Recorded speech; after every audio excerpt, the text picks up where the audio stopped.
So in our last video, we talked about what chronic fight or flight is and like what it does to our body, what's happening inside of us when our body is in chronic fight or flight. One of the things I referenced was how it disrupts our entire gut-brain axis.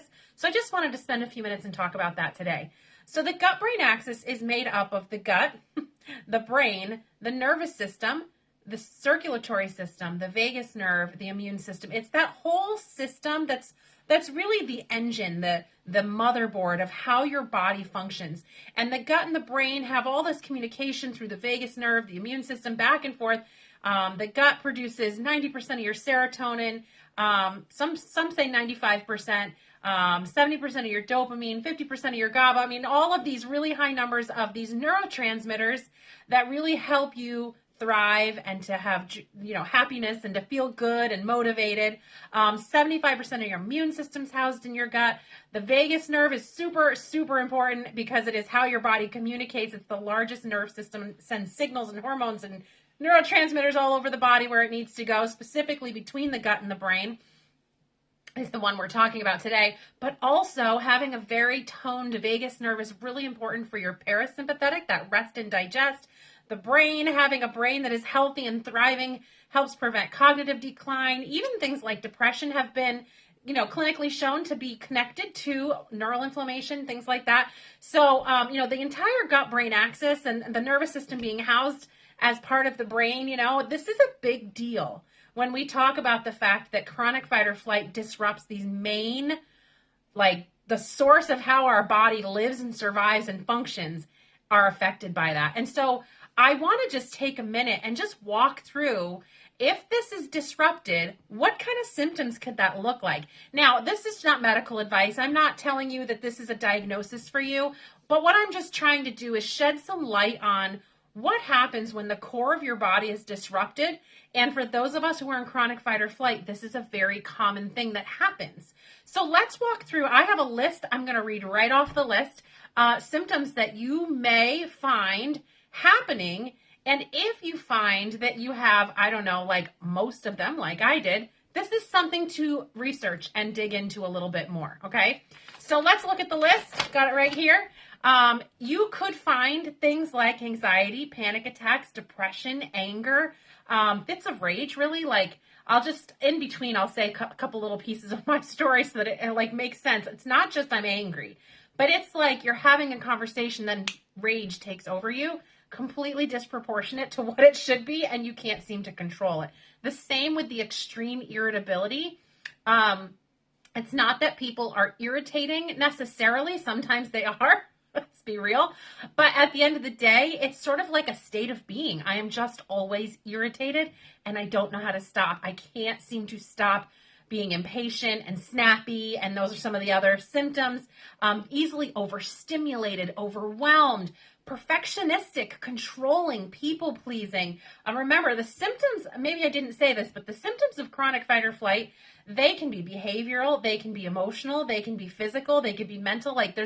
It really disrupts everything, and you'll see that as we keep going.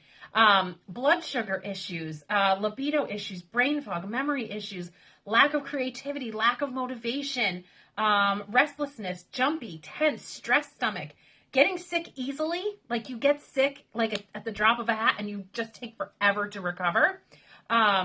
Chronic pain, leaky gut, systemic inflammation, body temperature regulation issues, you just are too hot or too cold all the time. I was on fire all the time, and then I regulated, and I'm not. I thought it was just how I was built, and it turned out it was a dysregulation. Hormone imbalances, skin issues, this one was me, both sides, extremely depleted by exercise and by social engagement. Going out with friends totally would shut me down. Exercise would make me more and more and more tired. And if you have questions about these symptoms or the things that I'm describing, and you want to hear other parts of my story relating to these and why and how, please drop it in the comments. But just know that is a common thing that happens. Bloating, food intolerances, digestive distress, IBS, headaches, neck and shoulder tension, thyroid issues, uterine fibroids, light, noise, smell, taste sensitivities, texture test sensitivities, hair loss, high blood pressure, cravings, water retention, gallbladder issues, histamine issues. I mean, it's wild, right? Racing thoughts. Oh my gosh, the racing thoughts, like enough, give me a second. Inability to rest. This was a big one for me. I didn't really understand what was happening, but I was so unbelievably exhausted, which is the next symptom. But it didn't matter what I did. I could not be still. I would lay down to take a nap, and I couldn't sleep because I was always on edge. I would sit to watch a movie, and I'd have to be doing something else. Being still and resting was just not an option. And this chronic crushing fatigue where it feels like you're doing life in quicksand with concrete limbs. Like, put an amen in the comments if you know what I'm talking about. Like, holy camole with the energy drain. Hypervigilant. Very reactive, emotionally numb. Sometimes for me, it was at the same time, which was very weird. Emotional instability, basically. Teeth grinding or clenching, isolation, nervous behaviors, negativity, weight gain in the belly area, cortisol, your stress hormone loves to deposit right in the belly area. And then this inability to connect. And this was probably the most heartbreaking one for me because I longed my whole life to be connected, especially with my husband and with my God, and I just could not connect. I had friends that always had friends, always surface, never connected. Not never, but very rarely connected. Same with my husband, same with my relationship with God. So this inability to connect is a real piece of the puzzle. So this is not an exclusive to chronic fight or flight list. You could have a few of these for some other reason, and it's also not exhaustive. I mean, I have met people, thousands of women through the years who have like a myriad of symptoms that I didn't deal with. But these are some of the most common ones that I've heard. They're, again, like I said, it's not exclusive and it's not exhaustive. So feel free to drop some symptoms that you might be dealing with in the comments as well. And I hope that this list was helpful to you, just understanding. Like, it makes a lot more sense when you say the gut-brain axis is dysregulated, why you have 75 symptoms, right? If you have so many symptoms and you can't put the pieces together to figure out which, conditions you're dealing with, you might be dealing with one dysregulated condition and not a million other things. It might all be one same thing, one same root. And so if this list is like check, check, check for you, this is a great opportunity for you to do a little research. Sympathetic dominance, chronic fight or flight, same thing.